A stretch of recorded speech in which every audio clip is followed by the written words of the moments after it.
shores 5 years since to go to England, the greatest, the most powerful, the wisest country in the world, has taken a high degree at Girton and is on her way home again, having achieved a complete mastery over all the elements which have tended to raise that glorious country to her present preeminent position among civilized nations.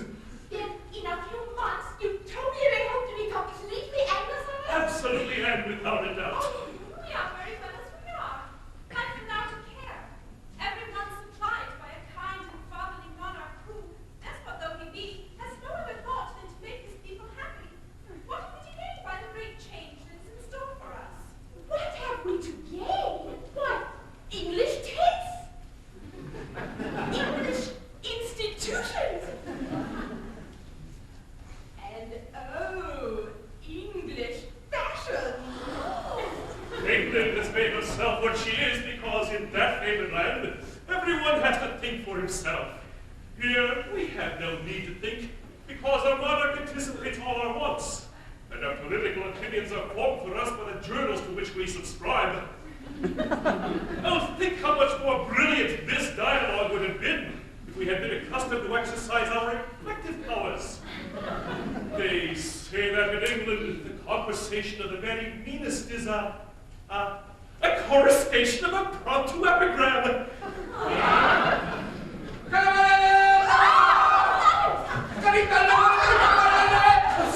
Stop, I beg.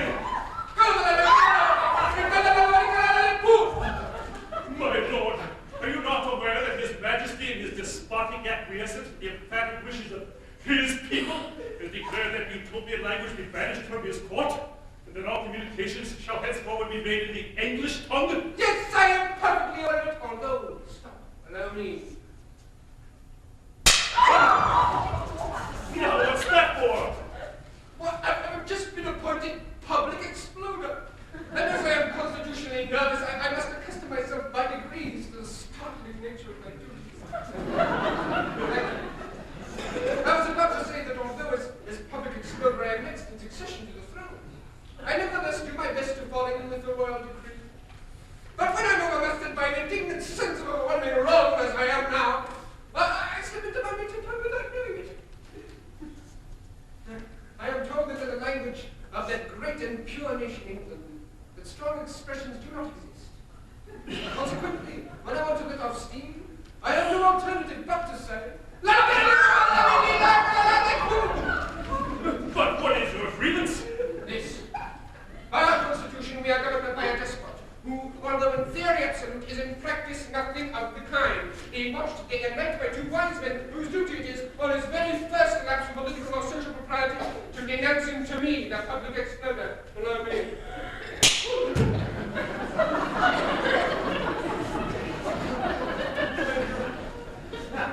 It becomes my duty to blow up this man's steam of dynamite. And as some compensation to my wounded feelings, I ran in his stead. Yes, after many and happy experiments in the direction of an ideal republic, it was found that what may be described as despotism tempered by dynamite provides on the whole a most satisfactory description of ruler.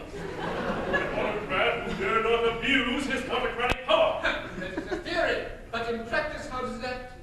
Tell me, do you ever happen to see the Palace Keeper? Never even heard of the journal. I am not surprised, because His Majesty's agents always buy up the whole edition. But I have an out in the publishing department, and she has supplied me with a copy. Well, it actually teems with circumstantially convincing details of His Majesty's abominable immoralities. And do these wise men denounce him to me, huh? Not a bit of it. They wink at his immoralities. Under the circumstances, I really think I am justified in exclaiming, I don't care. The occasion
explodes in his avengerers.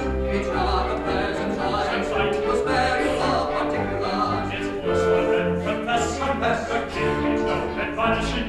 We praise that his success, it's not quite astonishing. But despotic news with belches quite dependable. He buys his peace and cues and keeps himself respectable. Of a tyrant parent, Wise his honest and proud. his cases and vile. And over and epic and hot and yet So they run to the time of the least of us.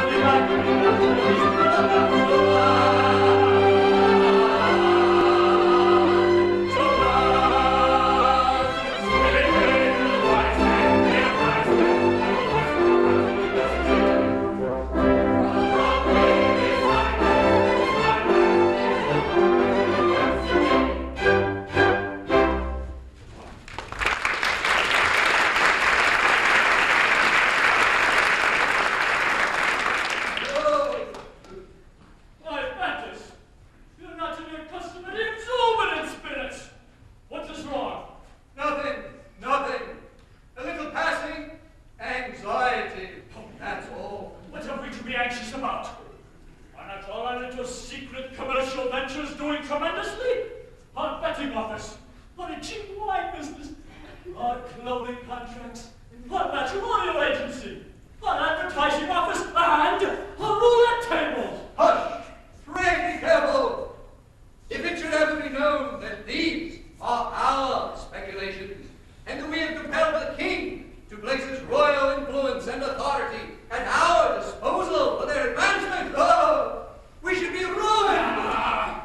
As for our society paper, why, its circulation is guaranteed, since we compelled His Majesty to contribute every week a couple of pages of disreputable attacks on his own moral character. As for our theatre, why, since we insisted on his writing a grossly personal paragraph in which he is held up nightly to the scorn and contempt of the populace, we have played to double prices. Your keen commercial instincts have been invaluable to us. But my anxiety is that the king may be tiring of the charade. He's asked to have an audience with us. This has never happened before. I'm afraid some change is in the wind. Silly man, what have we to fear? We have but to say the word, and the king must consent to our slightest wish. Is he not our very slave? Come, take heart. For if he ever attempts to defy us, we summon Tirana!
polished and emphatic, that our Utopia shall henceforth be modeled upon that glorious country called Great Britain.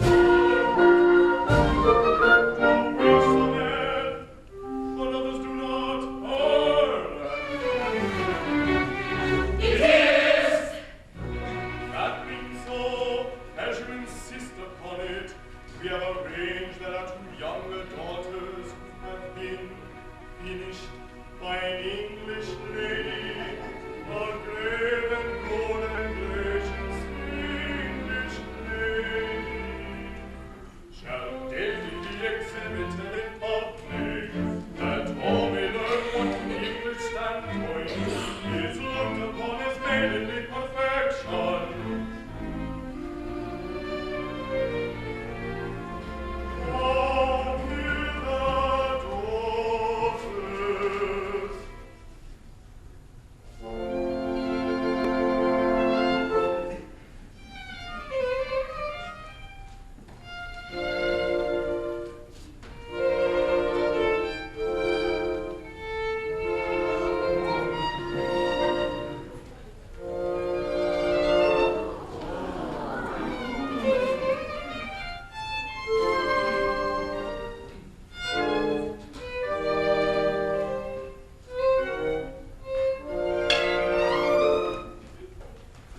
Oh,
Tears in his eyes to quit his kingdom and take my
came by this? It was handed to me by the officer who holds the position of public exploder, your Imperial Majesty. And surely, Lady Sophia, surely you're not so unjust as to place any faith in the irresponsible gabble of the society press. I read, on the authority of Senate Senior, that your Majesty was seen dancing with your second housemaid on the oriental platform of the Tivoli Gardens. That is untrue? Absolutely. Our second housemaid has only one leg. How do you know that? Common report, I give you my word. Maybe so. I further read, and this statement is vouched for by no less an authority than Mephistopheles Minor, that your Majesty indulges in a bath of hot rum punch every morning. I trust I do not pay myself open to displaying an indelicate curiosity to the mysteries of the royal dressing room when I ask, is there any foundation for this statement? None whatsoever. Why, when our medical advisor exhibits rum punch, it is as a draft, not as a fomentation. And as to our bath, the royal valet plays the garden hose upon us every morning. Oh, pray, spare me some seeming details. Well, you are a despot. Have you taken any steps to slay this scribbler? Well, no, I haven't gone so far as that. After all, it's the poor devil's living, you know. It is the poor devil's living that surprises me. If this man lies, there is no recognized punishment that is sufficiently terrible for him, not even boiling in oil. That's precisely it. I am awaiting until a punishment is discovered that will exactly meet the enormity of the case. I am in constant communication with the Mikado of Japan, who is the leading authority on such points. And, moreover, I have the ground plans and sectional elevations to several capital punishments in my desk at this very moment. Oh, Lady Sophia, you are powerful, be merciful.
detect in our semi-barbarous society? Sir, I only have eyes for the blameless and the beautiful.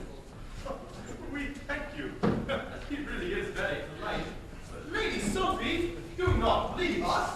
Sir, your children are young and so far innocent. They are to remain so. It is necessary to remove them from this present contamination. Dear me, they really should. Captain Fitzpatrick, sir, your troopers appear to be receiving a troublesome amount of attention from those young ladies. I know how strict you English soldiers are and should be extremely distressed if anything should occur to shock their puritanical British sensitiveness. Oh, I don't think there's any chance of that. You think not? They won't be offended. Oh, no. They are quite hardened to it. They get a good deal of that sort of thing standing sentry at the horse guards. It's English, is it? It's particularly English. Ah, then pray proceed, ladies. It's particularly English. Come, my lord, I think we have much to discuss with each other. Farewell, Captain Fitzpatrick. I cannot thank you too emphatically for the devoted care with which you watched over me during a long, eventful voyage.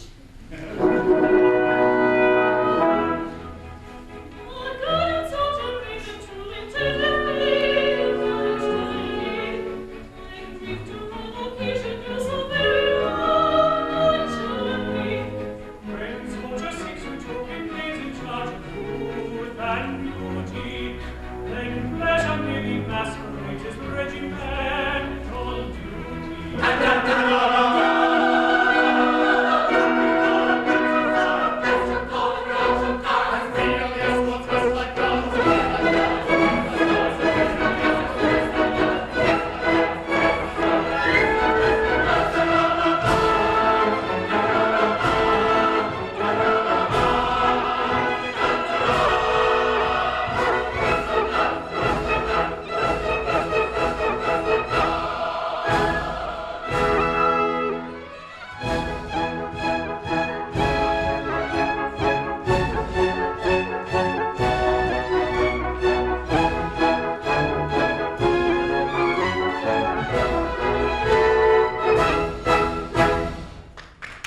anything that will release me from the abominable tyranny of these two men.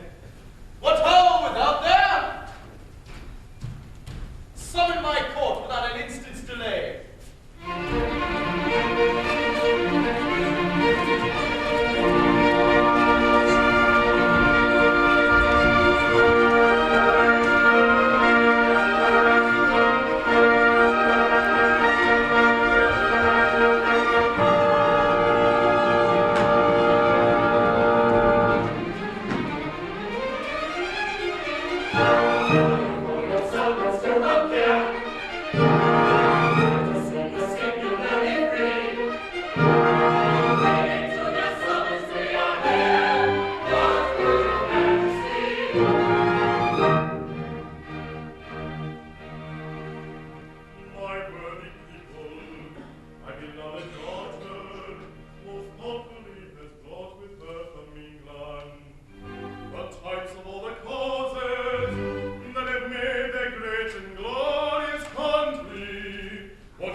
In towns I made improvements great, which Lord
he going to do?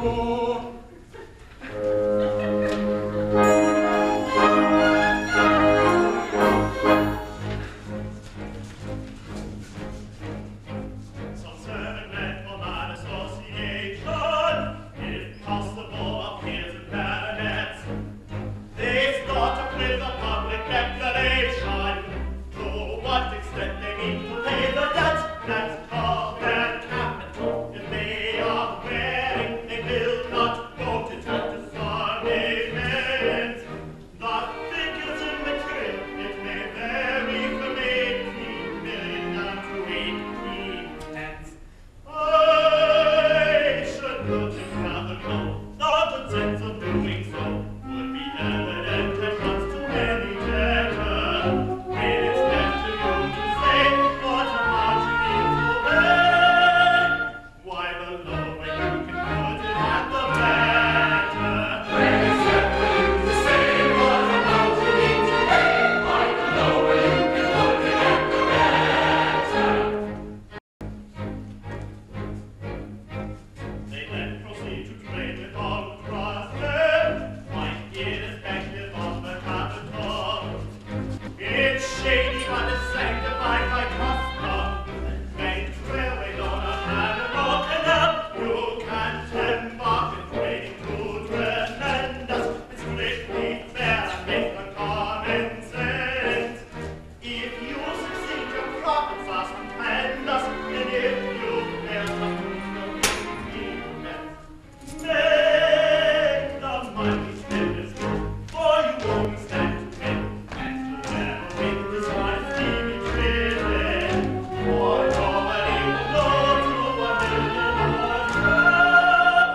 to what extent your capital's created. For nobody can know to a million to what extent your capital's created.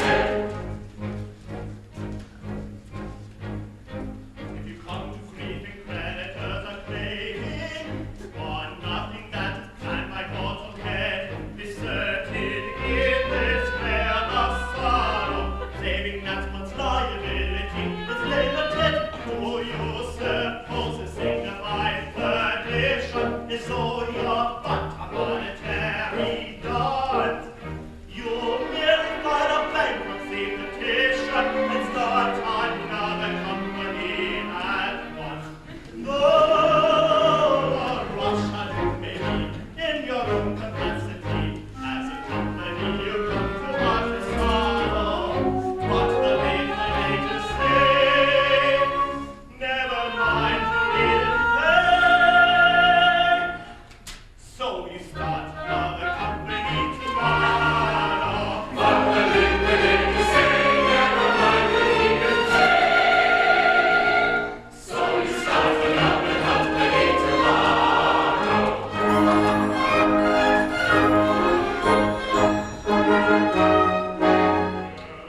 At first sight, it strikes us as dishonest. But it's good enough for virtuous England, the first commercial country in the world. It's good enough for us. You just take care, please recollect, we have not taken something. And do I understand you like Great Britain? Upon this joint stock principle is governed. We haven't come to that exactly. Oh, but we're taking rapidly in that direction. The date's not distant. We will be before. We'll come down to posterity. Renowned as the first sovereign in Christendom, who registered his crown and country under the Joint Stock Companies Act of 62.